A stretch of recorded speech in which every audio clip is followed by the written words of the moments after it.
उत्तराखंड सुना है धामी सरकार की जीरो टॉलरेंस जो नीति है उसके तहत एक अधिकारी को जिसने लाखों करोड़ों रुपए की वित्तीय अनियमितताएं की उसे पुनः उस स्थान पर नियुक्त किया गया जहां से जांच के आदेश होने के बाद उन्हें हटाया गया था या इन्हें मुख्यालय में अटैच किया गया था। ये बात उत्तरकाशी की है और उत्तरकाशी के प्रांतीय रक्षक दल एवं युवा कल्याण के जो अधिकारी हैं ये उनकी बात है। और अभी हाल ही में सूचना मिली कि उन्हें वापस उत्तरकाशी में नियुक्ति मिल गई है। तो ये उत्तरकाशी में जो नौकरी करने का जो ये प्रेम है ये समझ से परे है, क्योंकि इनके पूरे सर्विस में लगभग 90% या 90+ % जो सेवा है वो उत्तरकाशी के अंदर है, उत्तरकाशी में है। और इसके अलावा जब वित्तीय अनियमितताएं हुई, जब आरोप लगे, तमाम प्रकार के फर्जीवाड़े पकड़ में आए, कुछ बिल हमने भी पब्लिक डोमेन में साझा किए कि किस प्रकार से एक अधिकारी ने वित्तीय अनियमितताएं की है, किस प्रकार से एक अधिकारी ने वहां के जो डिपार्टमेंट के जो छोटे कर्मचारी है उनका शोषण किया है, किस प्रकार से तमाम प्रकार की चीजें हुई है। और उसको लेकर अभी सूचना मिली कि उन्हें वापस वहां पर भेजा गया है।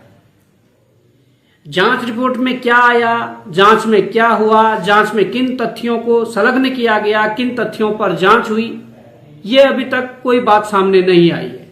जांच में उन्हें क्लीन चिट मिली है या जांच में दोषी पाए गए हैं, ये अभी तक चीजें सामने नहीं आई है।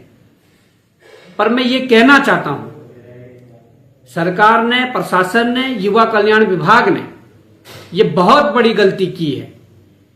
इस जांच में जो जांच अधिकारी थे वो जांच अधिकारी चाहे डीएम स्तर में जो जांच चल रही थी जिलाधिकारी उत्तरकाशी के स्तर पर, या वो जांच अधिकारी हो या जो विभागीय स्तर पर जो इसमें जांच चल रही थी, चाहे वो विभागीय अधिकारी जांच अधिकारी हो, वो कौन थे ये आरटीआई के माध्यम से सूचना उपलब्ध करवा ली जाएगी। उस जांच में इन लोगों ने किन तथ्यों पर जांच की वो भी आरटीआई के माध्यम से सूचना उपलब्ध करवा ली जाएगी। और किस आधार पर इन पर अभी तक कोई कार्रवाई नहीं हुई और वापस उत्तरकाशी में भेज दिया गया, इस पहलू पर भी आरटीआई से जानकारी उपलब्ध करवा ली जाएगी। पर यह लड़ाई यहां रुकने वाली नहीं है। अगर आप लोगों ने यह सोच लिया होगा कि बॉबी पवार और उनकी टीम गई, उत्तरकाशी में हंगामा काटा और उसके बाद उस अधिकारी को वहां से हटा करके कुछ महीनों के लिए अटैच कर दिया और फिर वापस भेज रहे हैं या भेज दिया है, तो लड़ाई यहां तक की नहीं थी। इस अधिकारी ने वास्तव में लाखों करोड़ रुपए की वित्तीय अनियमितताएं की है। उसके एक एक एविडेंस पुख्ता रूप में है।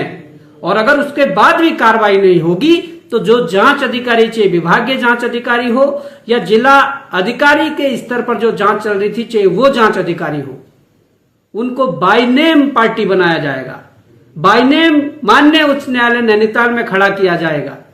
इस बात को भूल जाइए कि ये लड़ाई यहां रुकने वाली है।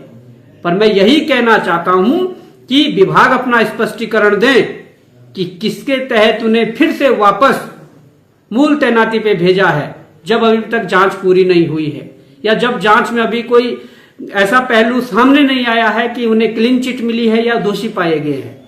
विभाग अपना स्पष्टीकरण दे। विभाग अपना स्पष्टीकरण नहीं देता है तो निश्चित तौर पर सूचना उपलब्ध होने तक ये विभाग की जिम्मेदारी है कि वो अपना स्पष्टीकरण दे। अगर तब तक अपना स्पष्टीकरण नहीं देंगे तो निश्चित तौर पर आप चलिए और आपको कोर्ट में ही मिलेंगे। बाय नेम आपको पार्टी बनाया जाएगा और वहीं पर घसीट कर लिया जाएगा। तो ये जो करप्शन है जिस प्रकार से दिनों दिन बढ़ता जा रहा है, इसके खिलाफ हम मुखरता से आवाज उठा रहे हैं, मुखरता से लड़ रहे हैं और निश्चित तौर पर इस लड़ाई को अंजाम तक पहुंचाएंगे।